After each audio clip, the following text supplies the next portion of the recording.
That's a good question today. I was talking about really a very personal view of the packaging waste that we produce as humans, as consumers, I suppose, if you like, and how we're going to deal with that, in now and in the future. I think the biggest challenge is how we can reduce the amount of it that we produce. For me, I think we need to revert to the polluter pays principle. So I think at the moment there isn't a pressure on the producers of packaging to redesign their packaging for end-of-life purposes.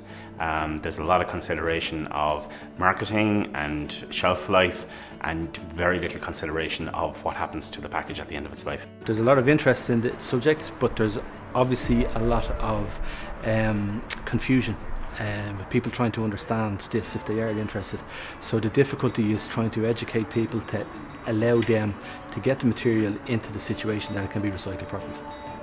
One of the biggest challenges that we face as regulators is the conflict that exists between the provision of mandatory information, which is compulsory information that you must provide on the label, and what the companies wish to provide in regard to marketing.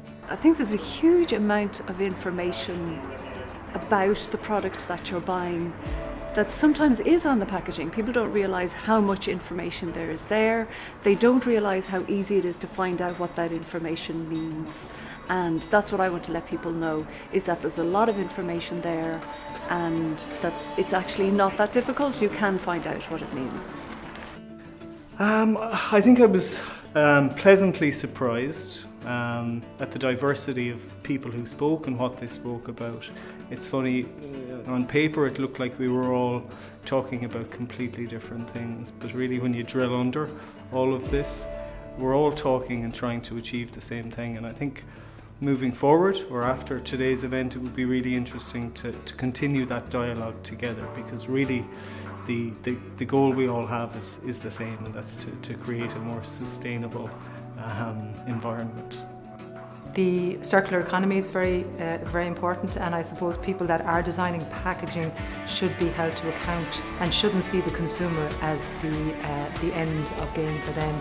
They need to see past the consumer and making sure that that packaging, if put in the proper bin, has a future life. And the last thing I'd leave you with is the opportunity that people talked about with online shopping and the potential reduction of packaging.